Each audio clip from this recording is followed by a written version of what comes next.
Okay, my name is Anna Petersson, and I'm a social worker. That's my profession. And I work as a coordinator at Barnahus in Linköping here in Sweden.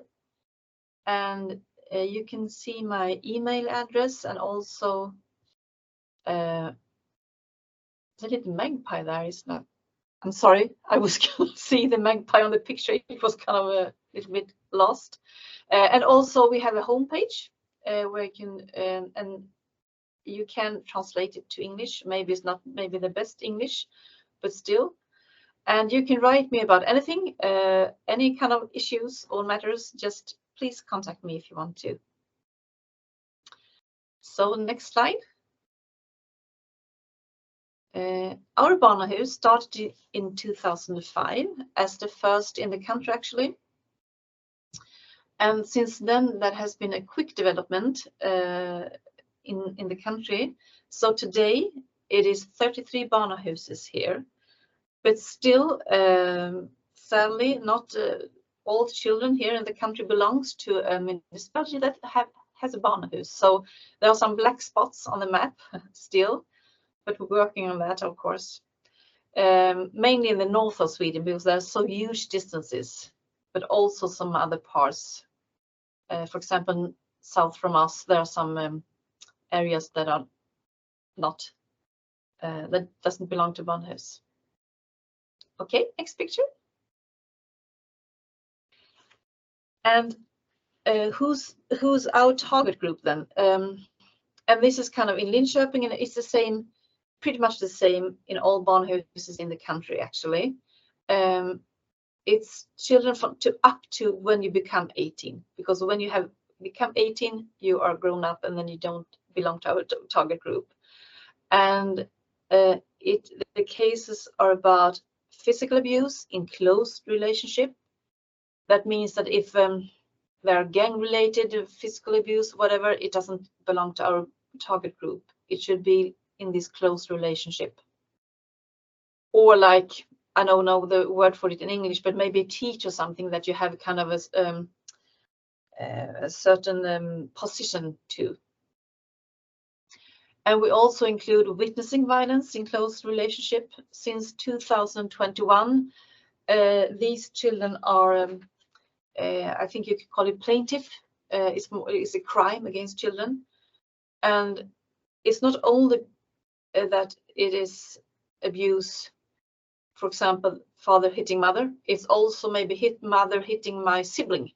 That is also witnessed violence, and it's a crime. So many of our cases in that target group is when children are both being physically abused themselves, and also maybe have watched one of the parents hitting their sibling, for example. So it's kind of both, it's double plaintiff. And also have the sexual abuse, and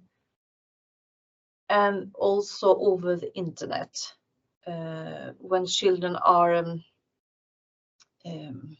showing themselves, when someone have gotten the children to showing themselves nude or half nude in pictures or in videos, it belongs to our target group. And that's a target group that actually increases. I think you recognize that in your country as well. And we also include children with sexual behavior problems, kind of a young perpetrators, or also they can be very young. If they have a sexual behavior problem, we include them, and then they can come here. But if they are young perpetrators and over 15 years old, the police and the prosecutors want them to be interviewed at the police station, because then in Sweden you have the 15-year-old limit where you are, when you can be convicted for crimes. And then they think it's kind of a very symbolic thing that you go to the police station then. But if there are young people that are over 15 and maybe have special needs, they can come to Barnahus. And in all this, we also, of course, include unrelated violence and gender mutilation, because they are physical abuse or sexual abuse or whatever. They are included in that. Okay. So who are we that who collaborate in all these matters and in our Barnahus? And it's also kind of the same in different Barnahus in Sweden, not exactly, but this is how it looks here in Linköping. We have child protection services in 9 municipalities, or if you call it council areas, I don't really know what you call it. And in all these 9 municipalities, it's around 285,000 inhabitants. And we used to say that just over 100 social workers can come to us with children who is in this kind of target group. So it's a lot of social workers out there that we work together with. And then we have the police authority, the prosecutors come here, and we have the pediatricians within the child and adolescent clinic at the hospital, and also the child and adolescent psychiatry. And the women's clinical also at the hospital. The gynecologists are collaborating with us when it comes to children that have being now I can't find the English word for it. Puberty. Yeah, we have the puberty. It's the women's hospital instead of the children clinic becomes. And we also have the National Board of Forensic Medicine, and we are happy that they have 6 departments in the country. They have very huge areas, and one of these 6 departments is situated in Linköping. So we're very lucky to have them here. So these are all our colleagues in these areas that works together, and it's so fun to work together with all these professions and get to know each other. Is so fun, but also takes a lot of work to work together, of course. Okay, next picture. This is the team that actually is in Barnahus all the time. We call the Barnahus team. We have the permanent workplace here. We are 3 social workers, and we all like full-time, and 1 psychologist also full-time, and we have 1 team assistant, not full-time.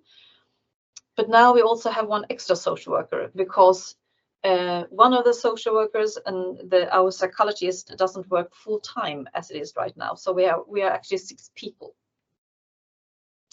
Yes, and for being in Barnahus in Sweden, we are very full. It seems that we are only 5-6 people, but in many Barnahus, according to that are kind of in our size, inhabitants in all these municipalities, maybe they're just 2-3.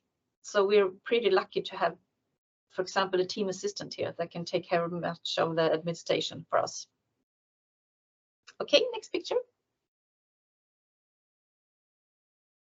So what does our Barnahus include? Well, as you know, Barnahus should have a child-friendly environment, and the multidisciplinary team is kind of what Barnahus is. We have the forensic interviews here. We have medical examinations conducted here. We can have crisis intervention. We do trauma-focused assessments on referral from the social workers to just look at trauma symptoms. We have this, what is called CBT, Combined Parent-Child Cognitive Behavioral Therapy. Then when it's come to physical abuse. We have a lot of competence development, and of course statistics and evaluations all the time. And in our this cooperation agreement, it's really points out that we should have this competence development. So it's very good that it's clear that we should have that. So we have time for it and also the budget for it. So you see this kind of a luxury in that way. Okay, next picture. So I think we should look a little bit closer to the child-friendly environment. And you can ask me a question whenever you want, of course, but then we also can take it in the end. This is our house now. We moved here a year ago, actually on Valentine's Day 1 year ago, after having to move because the hospital wanted our old building, or they wanted the land. So now it's not even a building, it's just the land left. They tore it down. And this building is just for us. It's a separate building, so no one else is in this building. It's just Barnahus, and it's very close to the police office, to the prosecutor's office, to the forensic medicines, and to the hospitals, to the hospital. And because it's in the old military area, so all the kind of jurisdiction systems here in the city is in this area, also the court.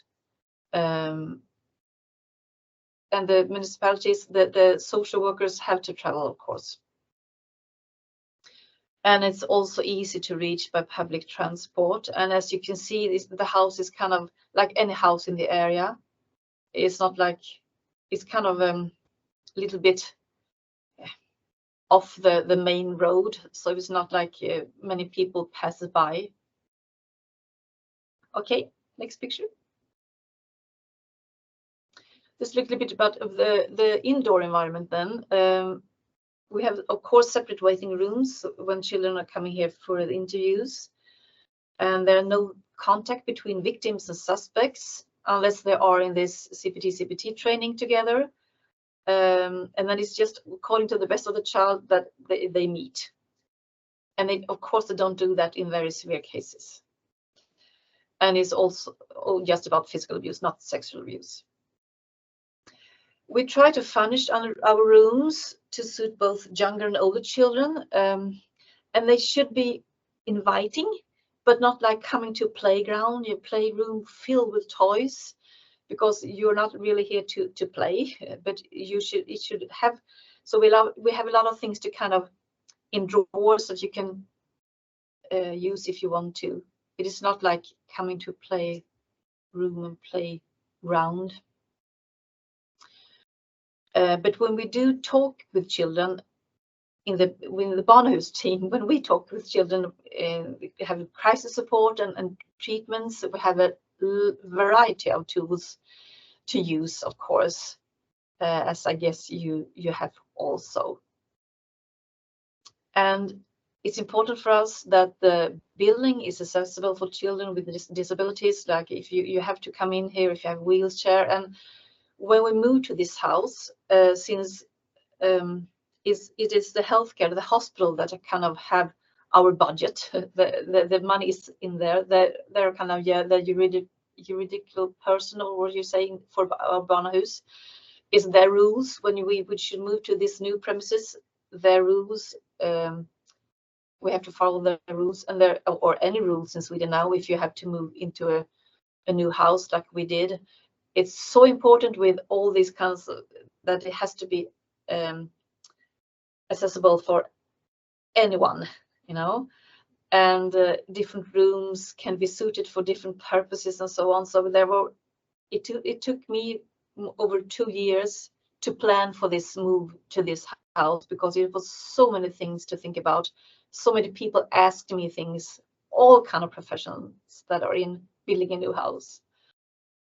So of course we have checked all these things, and we have an awareness of LGBTI also, of course. We try to have it on homepage and everywhere, and maybe we don't have to want to have the pride flag everywhere, but for example, this picture we have in the waiting room showing like, okay, families can look in different ways. So we kind of, it's about how you talk and how you deal with things and pictures and so on. Okay, next picture, please. And when it comes to the forensic interviews, we have the protocol that you have in the most European countries. It's a lot about, you know, the free story of the child. Tell me about that. Tell me more about that. And I guess you know about that protocol a lot. And it's always recorded on video, and it's got good quality because it has to be shown in court. If the case goes to court, they show this video there. And the interview rooms are pretty simple and plain. because they are furnished not to trigger fantasies. It's very important here in Sweden that it should not trigger fantasies. If you have like a picture with a cow or a lake or whatever, it can kind of trigger the imagination for the child. So it's very plain what you can have in the rooms. So it is a challenge to make them nice and kind of cozy. I'll show you pictures of them just soon. And during the interview, there are some people sitting in an adjacent room watching the interview. And here is the prosecutor, because here in Sweden it is the prosecutor who leads the preliminary investigation. They are kind of the boss over that.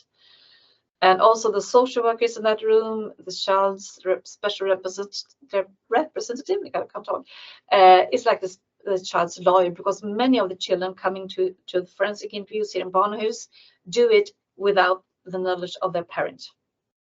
So therefore they have a special representative, as they would have their parents here deciding things for them, just in this kind of little process.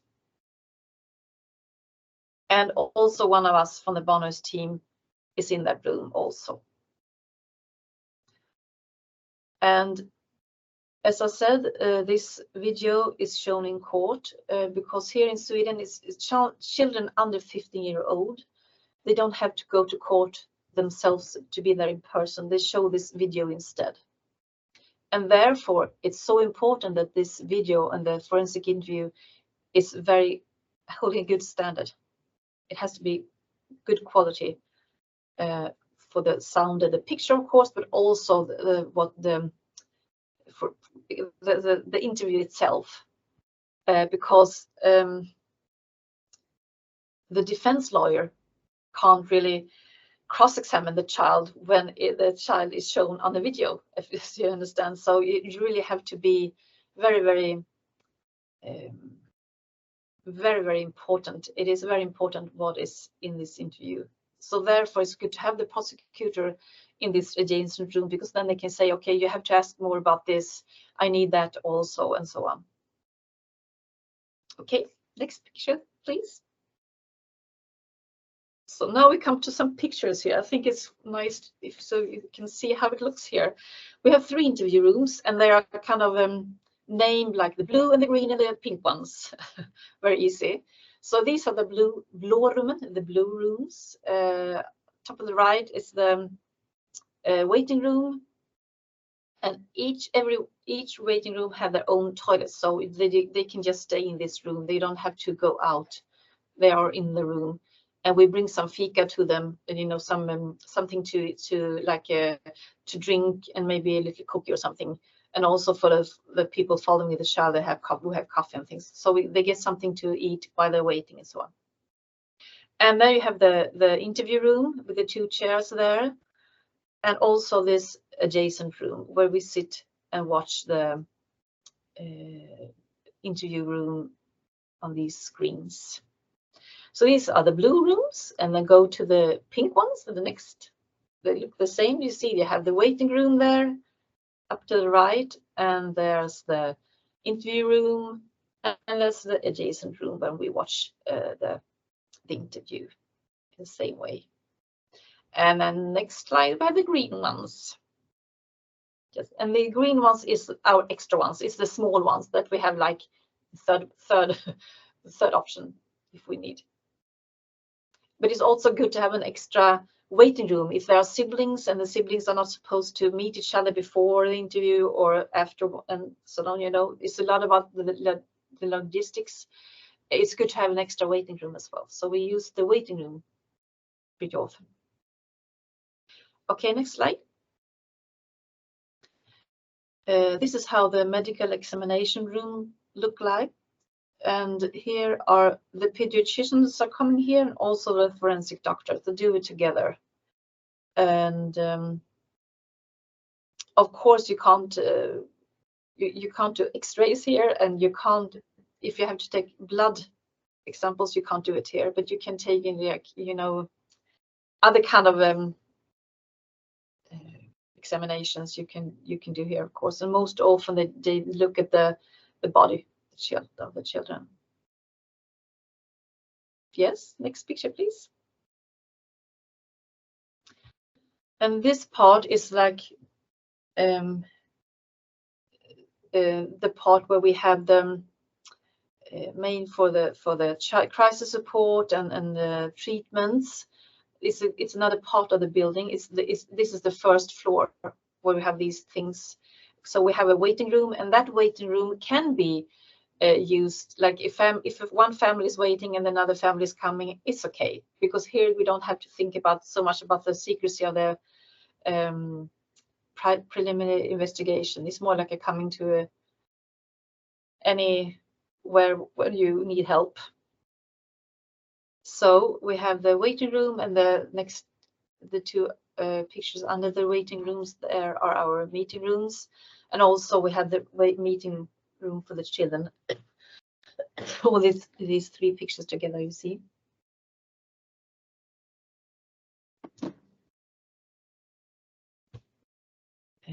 Yes, next picture, please.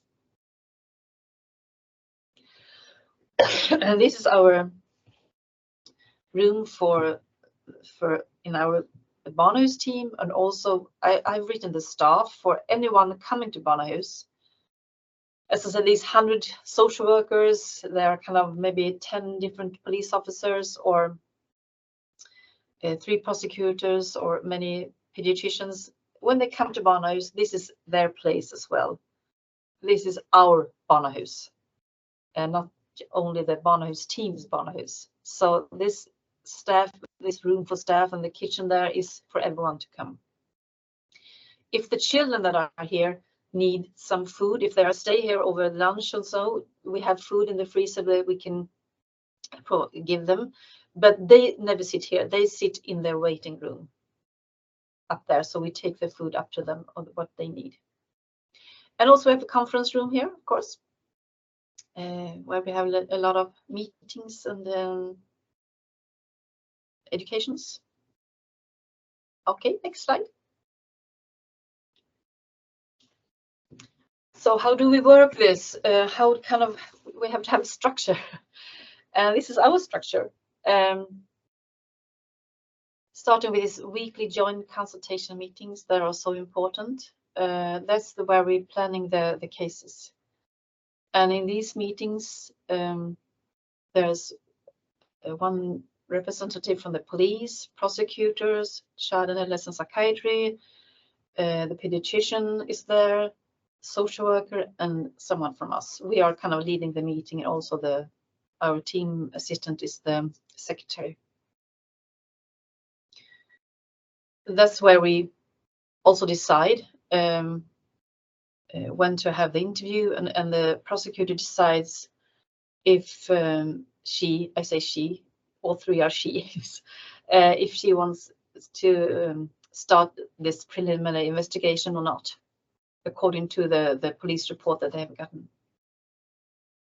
And that's a very important meeting, because that's where we can we bring up issues like, does this child have certain special needs that we have to take into account for the forensic interview, for the crisis support, and so on. So these meetings are very important.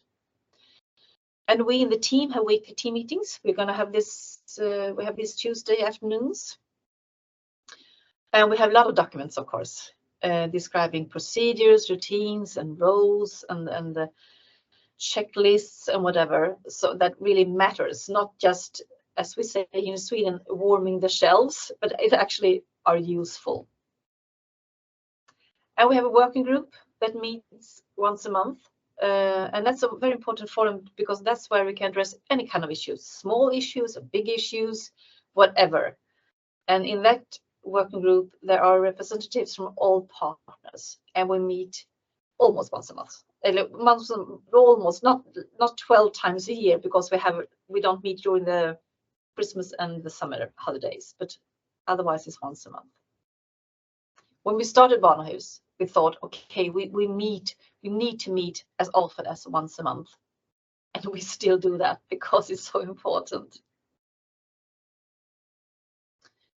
And we have a steering committee. They don't meet that often. They meet around 5 times a year. And we also have a cooperation agreement, and that includes commitments that all these partners have signed.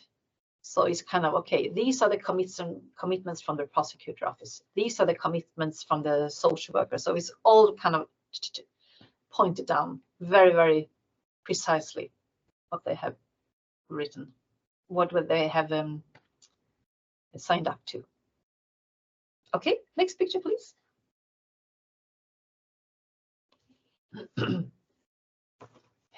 This is a very, very big matter, because this is what it's all about, the best interest of the child. So how do we ensure that we have that in mind all the time? Because that is something that we have to repeat it and repeat it and repeat it over and over again. So what do we do here to kind of try to ensure this as much as possible? Where we have, as I mentioned before, we have routines that we feel useful. What if we find something that is kind of only working not that well? We say, okay, we have to take care of this. How can we kind of do it in a better way? Do have a routine for a checklist, whatever? And do people use the things we have done? Do people use the checklist and so on? And we have like done a timeline from following the child's way through Barnahus process, and checking in all these kind of different points in these timelines. Are we doing a good job? Do we have the right information to the child? Can the child have any kind of participation in that? What have we missed? And we talk about that now and then in this working group. And checklists, as I mentioned, we have that. And we do a lot of evaluation and statistics, because that's the best way to kind of evaluate what you do and try to do things better all the time. We can never rest in that.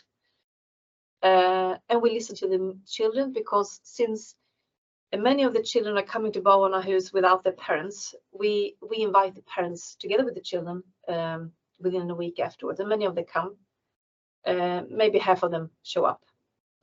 And then we have a perfect opportunity to interview the children about what they thought about this Barnahus process, to hear their own voices, and also the parents' voices. Because we can't do that when the children are here during the interview, because then it doesn't feel, I think, right to do that when they're here in that completely different purpose. And also, since their legal guardians are not here, we can't really ask them if it's okay to ask the children these kind of things. So, and also the process isn't really done yet, because they haven't left the Barnahus. So after this, with this follow-up meeting, is a perfect opportunity for us to ask the children.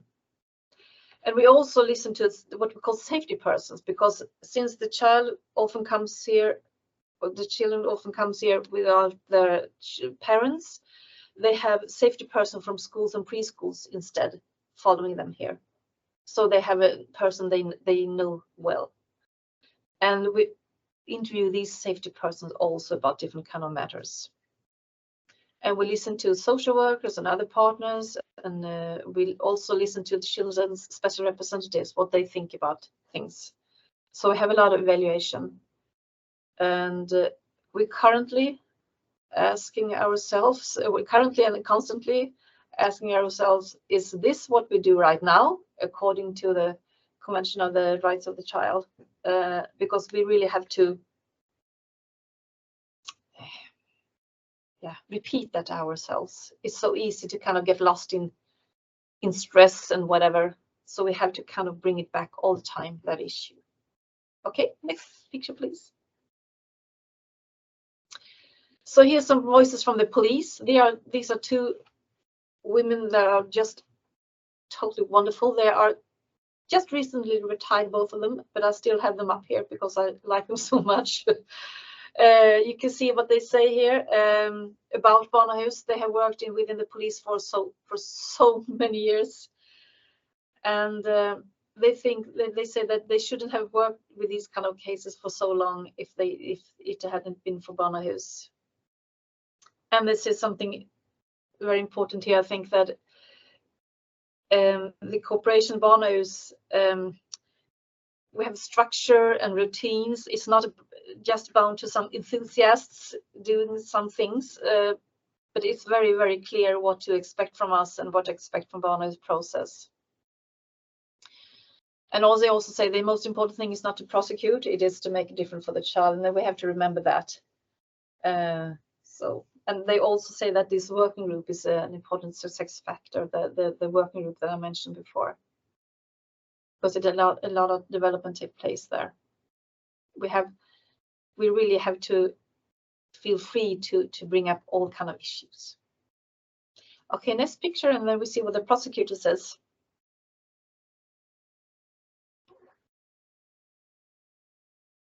And you can read here what she has to say, Helene here.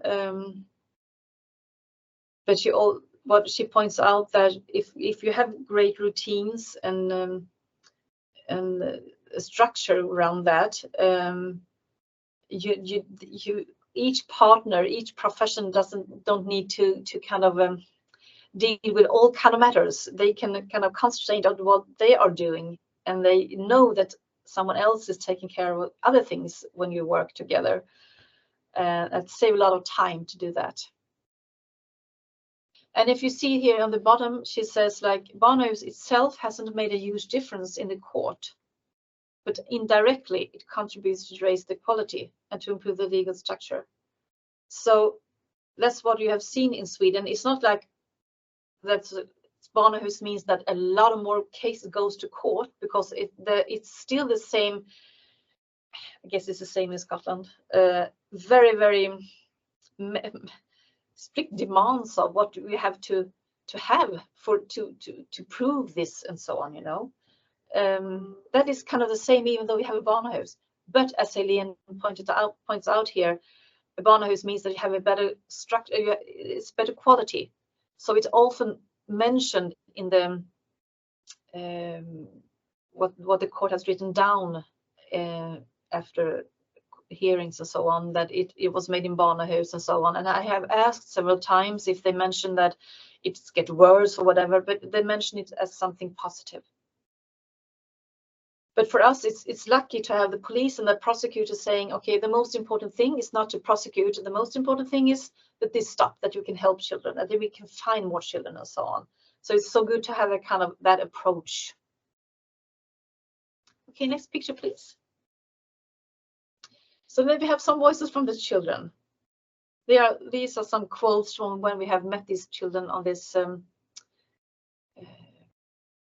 after the interviews with the parents. But of course we ask the children and the parents apart. So someone says, yeah, to answer the question, do you think you have been listened to? Someone said, yes, I think so. They understand a lot when I tell them about things that are quite difficult to understand. And one said it was kind of good to tell. It was a little good, kind of good to tell. It's worse just to think about it. And another child answered to the question, what is Barnahus, or what is it? You talk to children about when mothers or fathers have hit the children and so on. Talk about feelings, get help. And then we ask, one of the questions we ask the children, do you have any tips for other children coming here? And then one child said, telling it like it is, just telling it like it is. Don't be afraid of adults getting angry. It will be better for you. It will be better for you. And then one child that had been medical examined said, I wonder why I would see a doctor when they just took pictures of me. Why should the doctor take pictures? That was kind of odd for this child. They don't used to going to doctor. They usually don't take pictures. And then one child said, I knew if I talked to the police, it would get better. So these voices from the children. We also have voices that children saying it was kind of weird with the cameras, but I got used to them after a while. And that I was afraid that someone bad should look at this video. So, but the police often, they tell the child that this is a video that is just our video. It's not shown on YouTube or whatever, you know, but some anyway, children can think that. Okay, next picture, please. So what have we learned during these 14 years at our Barnahus? Well, we have learned the importance of the flow in the building as well as in the cases. You have to have a flow, and that's what we thought about when we should move to this new building, the flow. How can we make a good flow so we don't kind of disturb each other when we're in the building? And not only having these overall routines, but also at all levels, like detailed routines about certain small matters is very useful. And we also learn the importance of being aware that the best interests of the children come before the best interests of the partners and the professionals, because that sometimes can be the case. That some professionals or partners kind of are more into their focus, what they have to do, than actually seeing the best for the children. So we really have to be aware of that all the time. And we also have to be aware that our routines do not make it worse for the children, because sometimes it has happened that maybe the police took a young woman to the women clinic during a Saturday, for example, for an examination after rape, and they said, no, we can't examine her, it should be Barnahus. But no.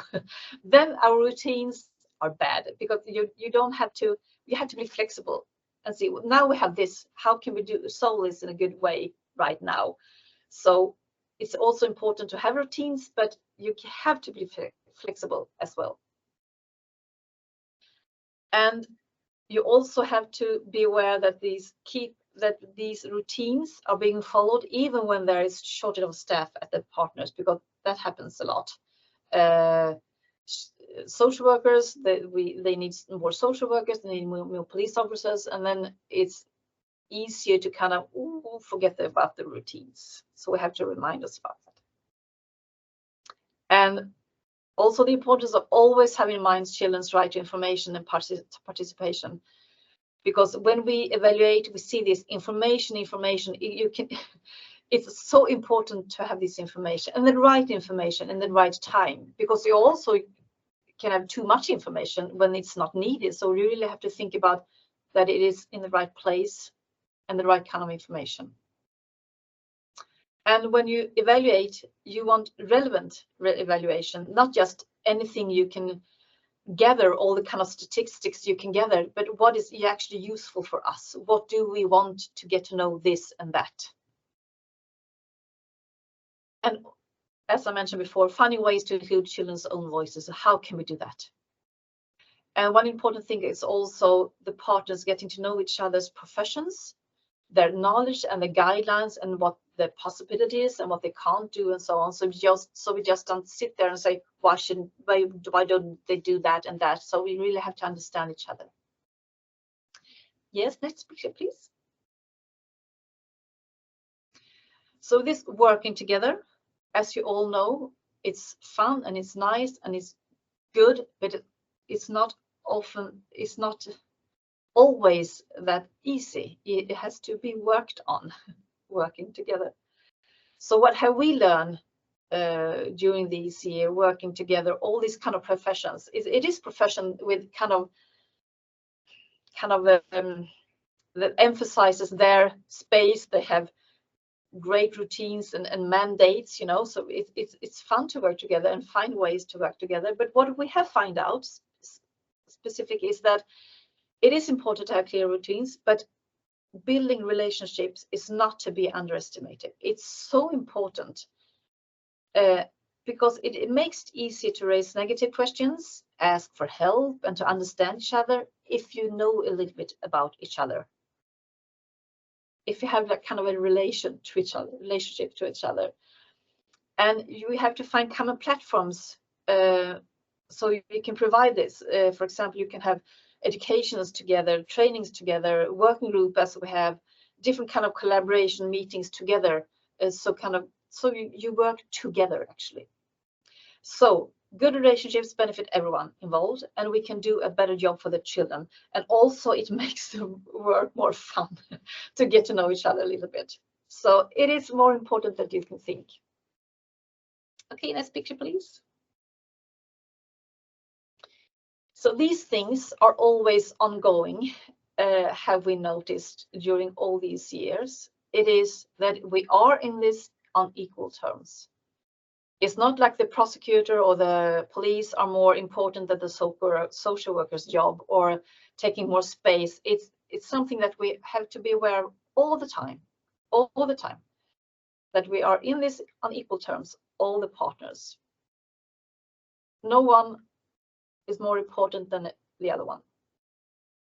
And as I mentioned before, the understanding of each other's possibilities and limitations is always ongoing, that we have to keep up with that all the time.